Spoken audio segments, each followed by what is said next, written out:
Halo, jumpa lagi dalam Actual Build and Design Channel and Fanpage. Kami selain punya channel YouTube juga punya fanpage ya teman-teman. Jadi kalau mau belajar mengenai bagaimana cara menggambar desain di AutoCAD berupa desain bangunan secara umum, mulai dari AutoCAD sampai ke SketchUp, nanti kita bantu buat belajar bersama-sama.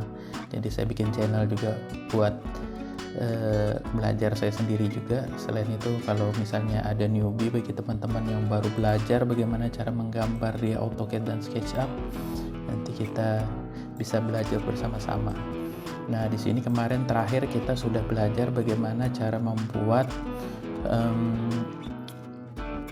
rendering ya, rendering scan ya. Di sini kita punya scan kemarin sebagai contoh ada 4 scan. Nah, ini 1, 2 yang di outdoornya ya, di eksteriornya. Nah, yang di indoornya, yang interior, nanti kita masukkan juga material sama objek buat finishing interiornya ya. Di sini ada 2 juga sebagai kita buat contoh nanti. Nah, di sini kemarin kita sudah belajar yang dasar ya, bagaimana di scan 1 ini kita belajar dasarnya mengenai bagaimana settingnya, cara ngerendernya, dasar-dasarnya dan bagian apa saja yang perlu diperhatikan. Nanti bisa dilihat di video yang sebelumnya teman-teman. Nah, kalau misalnya bingung, bisa bertanya nanti di kolom komentar di YouTube atau di fanpage. Ini kita lanjutkan dengan merender yang di scan 2 ini ya. Nah, ini mungkin agak tingkat lanjut sedikit untuk renderingnya. Nah, kalau teman-teman baru belajar rendering, mungkin nanti di sini saya pakai rendering untuk still image ya, yang gambar tetap ya, yang bukan animasi. Di sini saya pakai V-Ray 36. Nah, mungkin V-Ray lama ya. Nah, nya juga SketchUp-nya juga 2018. Tapi dengan ini perubahan di SketchUp itu sendiri sebenarnya nggak terlalu besar, jadi tinggal paling cuma berubah posisinya aja. Nah, kalau misalnya kita mau ngerender, yang perlu diperhatikan adalah ini ya, di sini di setting ini. Nah, seperti yang saya bilang kemarin, ada settingan quality-nya minimum, dan di sini kita bisa atur juga menurut kehendak kita sendiri. Kalau misalnya ukuran aspek rasionya 4:3, di sini kita bisa atur ukuran pixel, ukuran gambarnya ya. Nah, ini ada save frame-nya juga yang memudahkan kita bagian mana yang bakal kita render gitu ya. Bagian seperti ini yang gelap ini nggak kena, nah ini yang terang ini kena dia. Nah, kemarin kan saya sempat membuat suatu material ya yang seperti ini, spandek ya.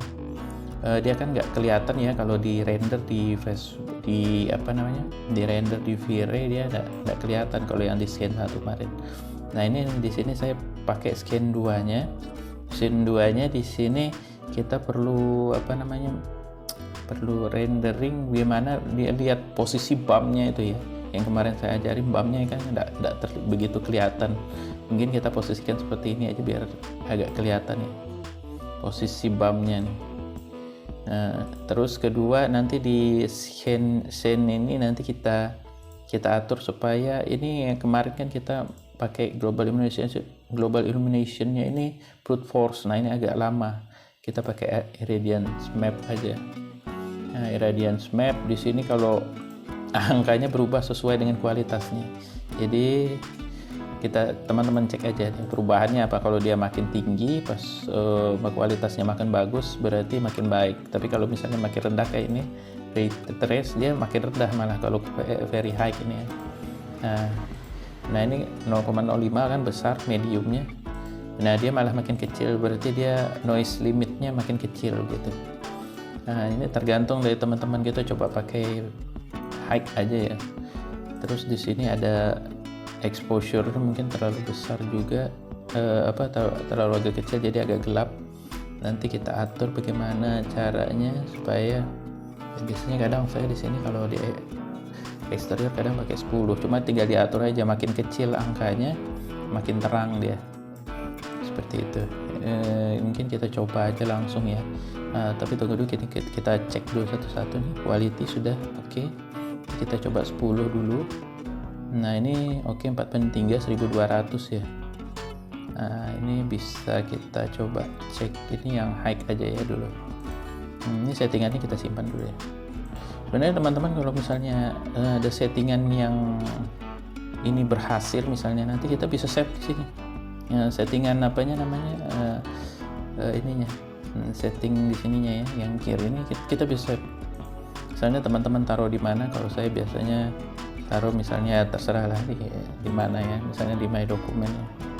Di sini settingannya VROPT ya bentuknya ya, seperti itu. Misalnya ini 3D rumah 3x7 versi 1 kita save ya. Nah ini nanti kalau misalnya teman-teman mau panggil, dia tinggal buka ini di sini, kita tinggal cari di mana tadi posisinya tadi di dokumen.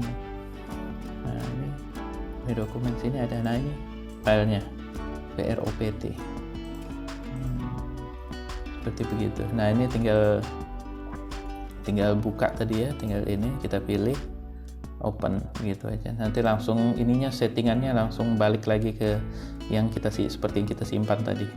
Nah ini karena kita sudah set, tinggal kita render aja. Mungkin kalau misalnya agak lama bisa kita tunggu,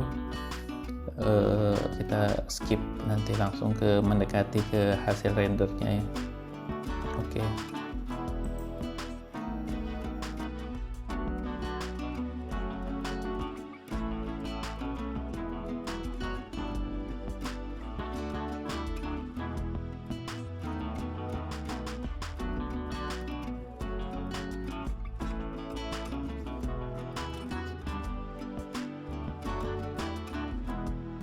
Oke teman-teman, lanjut di sini kita sudah selesai untuk rendering dari rumah 3x7 ini ya, di posisi scene 2-nya. Scene 2-nya di sini kita lihat posisinya dekat atap, dan ini tadi kayak seperti yang tadi saya bilang juga, supaya dia lebih lebih kecil exposure value-nya di sini, berarti dia cahayanya akan semakin terang begitu.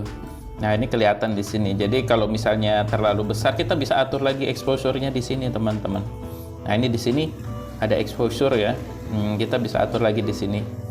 Jadi ini semua fungsi semua. Jadi exposure value-nya juga bisa fungsi juga di sini ya. Kalau misalnya mau kita matiin bisa juga di default-nya dia. Nah seperti begini. Jadi kalau misalnya kita ini tinggal save aja. Nah, seperti itu. Nah, seperti yang saya bilang tadi, karena kita pakai BAM tadi di sini ya, mungkin kalau pakai yang kualitinya lebih bagus lagi dan posisinya lebih tepat, ini jadi lebih kelihatan posisi BAM-nya ya. Istilahnya seperti emboss begitu ya, buat atap yang spandek ini ya. Karena kemarin sebelumnya di material sebelum-sebelumnya, kalau misalnya teman-teman belum mengikuti, silahkan nonton videonya. Di sini ada apa namanya? Saya bikin material khusus yang bisa emboss begitu kelihatannya kalau di gambar still image-nya. Nanti tinggal teman-teman cek lagi di video sebelumnya.